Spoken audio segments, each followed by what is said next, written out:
Existe mucha literatura sobre los acontecimientos que tuvieron lugar en Cuba tras el derrocamiento del gobierno de Batista. Gran parte de esa literatura es de naturaleza partidista y no resulta de ninguna utilidad para explicar los antecedentes de los acontecimientos que se describen a continuación. Baste decir que, en general, se acepta que la fecha efectiva de la revolución en Cuba, que comenzó en la Sierra Maestra en diciembre de 1956, fue el 1 de enero de 1959. Casi inmediatamente después del derrocamiento de la administración de Batista, Castro, el Che Guevara y otros establecieron un gobierno nacional que concentró en una sola mano todas las funciones ejecutivas y legislativas del gobierno cubano. El gobierno de Castro se consideraba una continuación legal del gobierno preexistente de la República de Cuba y se basó en gran medida en leyes e instituciones preexistentes, introduciendo cambios sustanciales pero fragmentarios para lograr sus objetivos revolucionarios. Tras asumir el poder, comenzó una rápida secuencia de cambios sociales en los asuntos internos de Cuba y en sus relaciones con las potencias extranjeras y los extranjeros que entonces residían en Cuba. Casi inmediatamente se impusieron nuevas normas de control de divisas que se fueron endureciendo gradualmente. El Banco Nacional fue reestructurado internamente de la manera que se describe a continuación y se convirtió en el único licenciante oficial de todos los pagos al exterior y de cualquier remisión de beneficios obtenidos en Cuba por empresas de propiedad extranjera. De vez en cuando, las enmiendas a estas normas y los cambios en la política con arreglo a la cual se aplicaban contribuían a imponer cada vez mayores limitaciones al comercio internacional con Cuba. También se limitaron con ello las transacciones de negocios nacionales en Cuba, incluidas las operaciones bancarias y el disfrute de la propiedad por parte de extranjeros. Después de la Revolución, muchos miembros de las clases propietarias y profesionales de Cuba se refugiaron en países extranjeros, huyeron del reino. Cuba inició una transición rápida y decidida de una economía en la que la mayoría de los medios de producción eran propiedad y estaban bajo el control de individuos y empresas privadas, tanto nacionales como extranjeras, a una nación donde la economía estaba controlada más de cerca por el gobierno, y donde el gobierno asumía directa o indirectamente la propiedad y el funcionamiento de los medios de producción. Este nuevo gobierno ha sido descrito vagamente en los escritos como un gobierno socialista. Al menos, dentro de la definición clásica de estas palabras, no lo era. En el socialismo se nos enseña que los trabajadores poseen y controlan los medios de producción. En Cuba, después de la Revolución, el gobierno cubano poseía y controlaba los medios de producción, en una medida cada vez mayor. La organización interna resultante puede describirse mejor como capitalismo de Estado.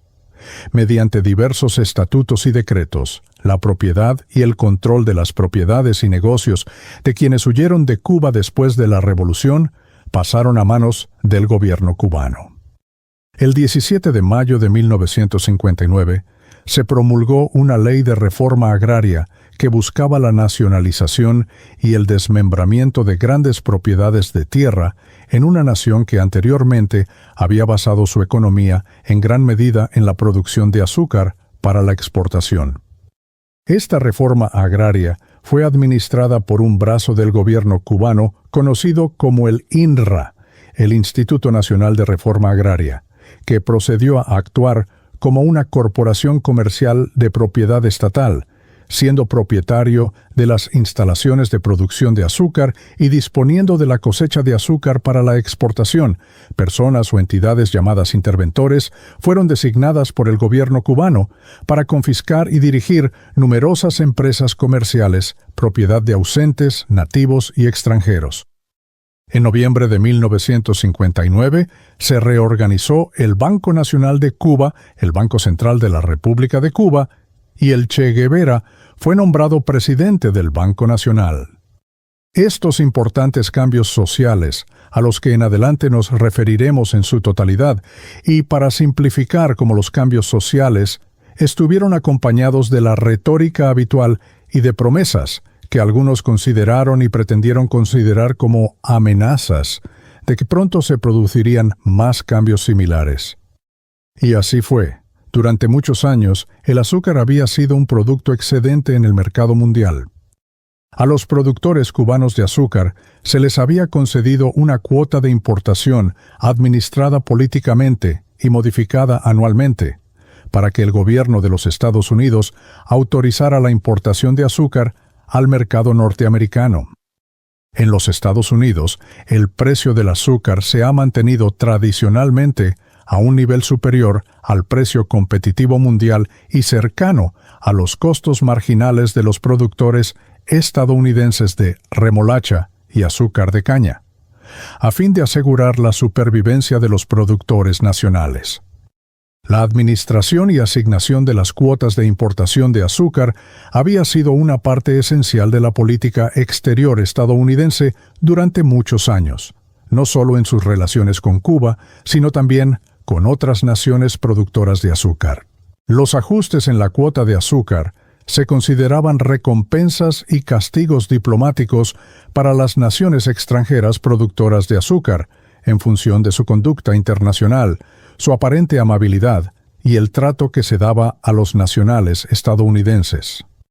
Como resultado del rápido deterioro de las relaciones exteriores entre el nuevo gobierno cubano y los Estados Unidos, y del aborrecimiento que la naturaleza siente por el vacío, incluso en la diplomacia, la Unión Soviética, el 13 de febrero de 1960, pudo entrar en un acuerdo comercial de tipo trueque con Cuba, por el cual se permitió la entrada de grandes cantidades de azúcar cubana a Rusia y a los socios comerciales dominados por Rusia, donde ese azúcar no se hubiera vendido anteriormente.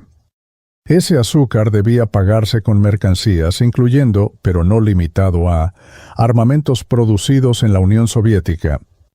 Los Estados Unidos reaccionaron a esta percepción de deslealtad o amenaza a su seguridad, aboliendo en la práctica la cuota de azúcar de Cuba e impidiendo la entrada de azúcar cubana al mercado de los Estados Unidos.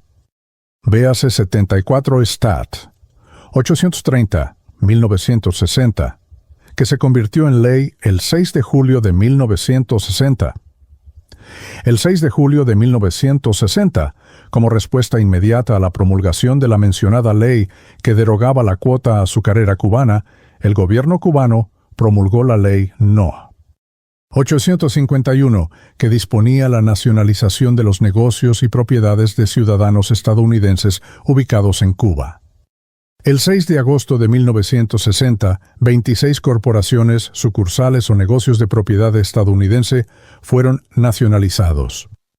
Se designaron interventores para que dirigieran cada uno de estos negocios en nombre del gobierno cubano, y no se pagó ninguna compensación, ni entonces ni desde entonces, a los propietarios estadounidenses.